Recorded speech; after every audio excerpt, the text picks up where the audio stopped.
बड़ी खबर आपको बता दें, जहां बीजेपी की राज्यसभा की एक और लिस्ट जारी हुई है और सबसे बड़ी खबर यह है कि जेपी नड्डा गुजरात से राज्यसभा उम्मीदवार। आपको इसके अलावा बता दें, अशोक चौहान को महाराष्ट्र से उम्मीदवार बनाया गया है। लेकिन इस वक्त सबसे बड़ी खबर है जेपी नड्डा को लेकर। तो राष्ट्रीय अध्यक्ष जेपी नड्डा अब आगामी लोकसभा चुनाव तो नहीं लड़ेंगे, लेकिन राज्यसभा के टर्म को देखते हुए इस वक्त की ये सबसे बड़ी खबर सामने आ रही है, जहां जेपी नड्डा गुजरात से राज्यसभा उम्मीदवार और अशोक चौहान को महाराष्ट्र से उम्मीदवार बनाया गया है।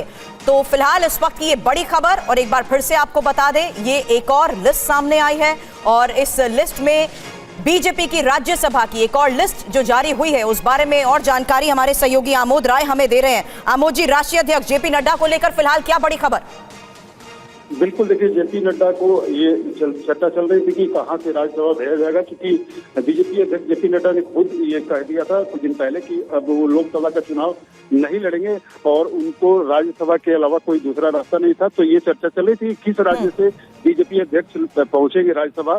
तो आज उनकी नामों की घोषणा हो गई है गुजरात से, और गुजरात में जो नाम घोषणा हुआ उसमें चारों नाम लगभग नए हैं।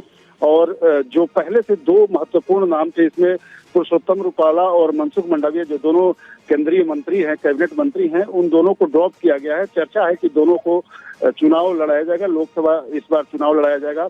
तो इस तरह से आप देखें कि जेपी नड्डा गुजरात से राज्यसभा सांसद बनेंगे और मनसुख मंडाविया और पुरुषोत्तम रूपाला जैसे वहाँ के पुराने जो नेता हैं, उनको लोकसभा चुनाव लड़ना पड़ सकता है, और ये तैयारी है बीजेपी की। लेकिन साथ ही अगर चर्चा करें महाराष्ट्र की, तो महाराष्ट्र से जो सूची आई है उसमें कल ही ज्वाइन किए बीजेपी कल ही ज्वाइन किया अशोक चौहान ने, उनका नाम इस सूची में है और उनको बीजेपी ने अपना उम्मीदवार बनाया है। 3 नाम महाराष्ट्र से और 4 नाम गुजरात से आज बीजेपी ने डिक्लेयर किया है, और ये लोग अपनी पर्ची कल तक। हालांकि जिस लिहाज से फैसले लिए जा रहे हैं, इसके पीछे की खास मैं कहूं कि अगर माइक्रो मैनेजमेंट की बात करें तो क्या नजर आती है?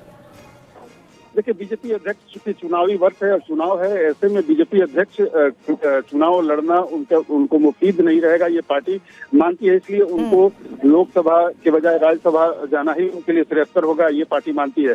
और इसलिए उनको चुनाव नहीं लड़वाया जा रहा है और उनको राज्यसभा से उम्मीदवार बनाया गया है। और जहां तक बात मनसुख मंडाविया और पुरुषोत्तम रूपाला की है, तो दोनों ही कदावर नेता हैं और दोनों ही पहले विधानसभा जीत कर आते भी रहे हैं, और ऐसे में दोनों को लोकसभा उतारकर बीजेपी अपनी एक जो महत्वपूर्ण सीट है उस पर जीत पुख्ता कर लेना चाहती है।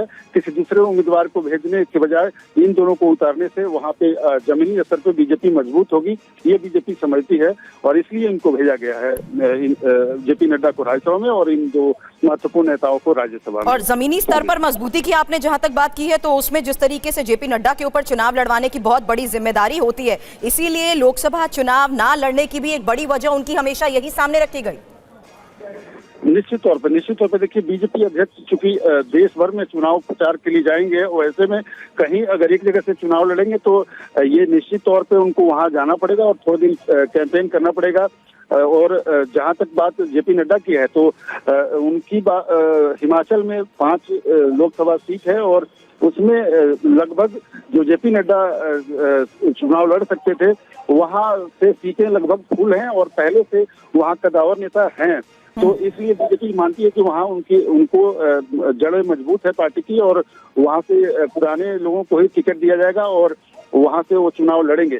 तो राज्यसभा बेहतर ऑप्शन था उनके लिए, इसलिए उनको राज्यसभा भेजा गया है। और गुजरात चूंकि एक मुफीद जगह है जहाँ पे पहले से भी बाहर के नेताओं को राज्यसभा भेजा जाता रहा है, वैसे में जेपी नड्डा को वहाँ से उम्मीदवार बनाया गया। आमोद जी, शुक्रिया पूरी जानकारी के लिए।